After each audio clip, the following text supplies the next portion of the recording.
Oke, hai pemirsa, jumpa kembali seperti biasa ya di channel saya, channel YouTube Nia Supriyati.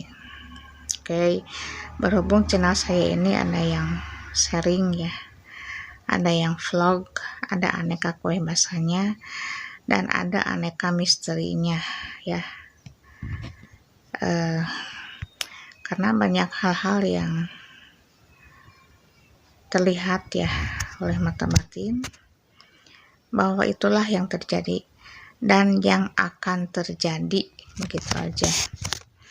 Kita kilas balik ya, ada sesuatu hal di saat itu ya, tahun berapa tuh lupa lagi pemirsa ya, waktu saya masih tinggal di daerah luar daripada daerah ini, yang jelas lah, karena saya mengalami hal mimpi ya yang dilihat oleh mata batin saya.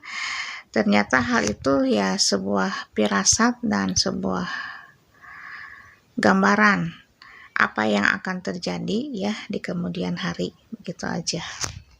Oke, sebelumnya saya mohon maaf di sini bukan untuk melebihi kuasa dari Yang Maha Pencipta ya, yaitu Allah Subhanahu wa taala. Kita sebagai manusia hanya sebesar sebutir debu, begitu aja di hadapan Yang Maha Kuasa. Tempatnya hilap, tempatnya dosa, tempatnya salah pemirsa ya. Oke, kita akan kilas balik di tahun berapa tuh ya, di tahun, pokoknya tahunnya saya lupa lagi ya. Yang jelas saya sudah menjalani kehidupan yang baru dengan seseorang, dengan orang-orang yang baru pula ya. Mungkin karena kaget juga ya, tapi karena bukan tidak terbiasa, belum terbiasa mengalami hal seperti itu, karena ya memang hal itu ya kalau dirasakan memang nggak enak ya, nggak nyaman sekali. Tapi harus bagaimana lagi, karena Allah sudah apa ya, hanya tangan Allah yang bisa membolak-balikkan setiap nasib manusia, begitu aja ya. Oke, saat itu saya bermimpi pemirsa ya.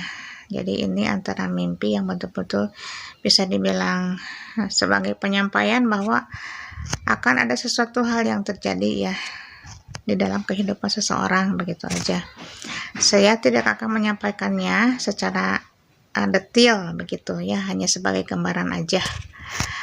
Waktu itu saya kan bukan mendengar ya, bermimpi lah bahwa di dalam mimpi itu saya dari kejauhan ya, secara mata batin saya melihat sekelompok orang-orang ya yang berada di sebuah rumah yang lumayan lah bisa dibilang mewah begitu ya. Karena saking banyaknya orang di situ ya, berkerumun ya dalam sebuah ruangan, bahwa ada sosok ya yang Allah telah panggil ya ke rahmatullah di situ, terbujur kaku ya, ditutup dengan kain diterbaluti dengan kain kafan ya, kemudian ditutup dengan kain samping lah, menurut tema samping misalnya, samping batik warna coklat, begitulah yang saya lihat di situ. Padahal saya tidak hadir di ruang lingkup situ, hanya secara mata batin saya melihat secara langsung dengan mata batin saya ya. Saya melihat sosok seorang wanita di situ ya, terduduk dengan posisi kepala menunduk ke bawah begini pemirsa ya. Wajahnya cantik, putih ya. Rambutnya ya dibob lah, cuma agak-agak bule begitu rambutnya ya. Saya di sini tidak akan menyampaikan hal-hal yang untuk menjahati orang, untuk menjolimi orang apalagi ya, mohon maaf. Saya hanya menyampaikan apa yang ada di dalam di alam bawah sadar saya, selama saya diberikan sebuah gambaran ya, akan terjadi sesuatu hal kepada sebuah anggota keluarga, begitu aja lah dengan mata batin saya. Walaupun saya tidak terlalu mengenal ya keluarga ini, tapi ya karena adanya suatu pertalian yang sudah memang ada suatu hubungan lah dalam suatu kekerabatan begitu ya.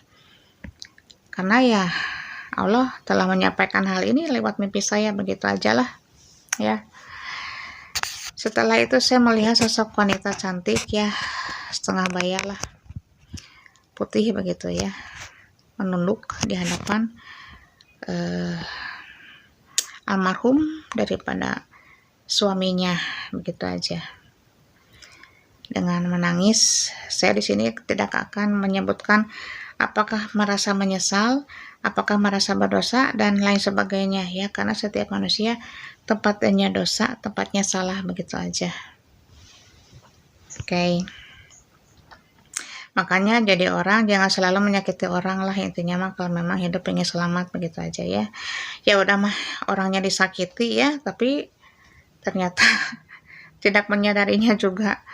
Oke, saya tidak mau untuk detail ya, mau terlalu ikut campur dalam urusan kehidupan orang lain. Saya hanya untuk menyampaikan hal yang saya lihat dari mata batin saya, begitu aja.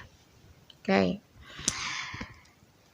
Sekilas dalam mimpi saya banyak orang di situ ya, di dalam ruangan tengah rumah lah ya.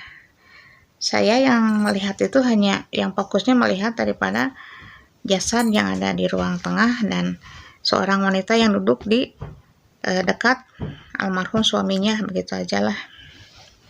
Nangis meneteskan air mata ya.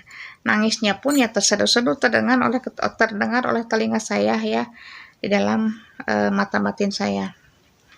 Saya cuma sekilas dan hanya melihat, ya Allah, lindungilah mereka ya, bahwa hal ini mungkin udah menjadi takdir yang maha kuasa, begitu aja. Saya di sini hanya untuk mendoakan aja dari kejauhan. Semoga husnul khotimah, yang ditinggalkannya semoga ikhlas lillahi ta'ala, dan mendoakan yang terbaik buat almarhum, begitu aja ya. Setelah itu ya saya tidak akan berbicara kepada siapapun, karena ini rahasia dari yang ilahi disampaikan kepada saya.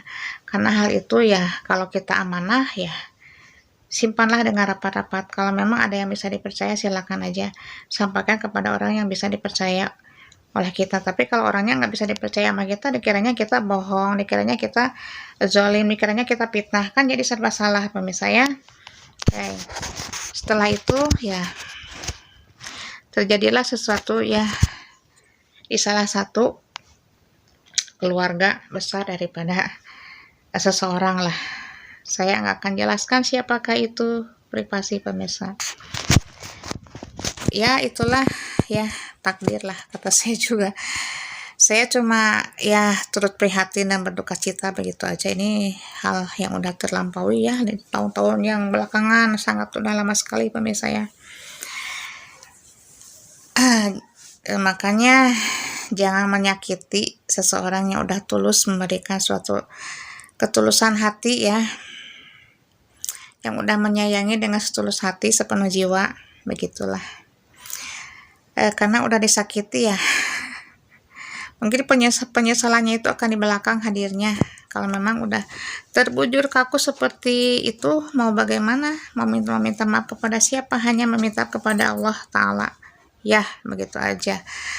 Oke, sekian dulu videonya kali ini. Saya hanya menyampaikan sesuatu hal yang ada dalam alam bawah sadar saya, yang terlihat oleh mata batin saya, begitu aja. Siapakah sosok ini saya lebih tahu, cuma tidak akan saya sampaikan di sini, privasi pemirsa ya, takut ada yang kurang nyaman lah, dikiranya saya menganda-ganda ya. Oke, sekian dulu dan terima kasih. Kita akan jumpa lagi nanti di cerita misteri yang lainnya ya, yang lebih seru dari ini. Makanya kita selalu bersyukur, selalu menerima apa yang Allah berikan, selalu berlapang dada ya, kemudian selalu berbuat baik, begitu aja. kalau memang ingin menuai suatu kebaikan, makanya tuailah suatu kebaikan kepada orang lain ya. Oke, terima kasih.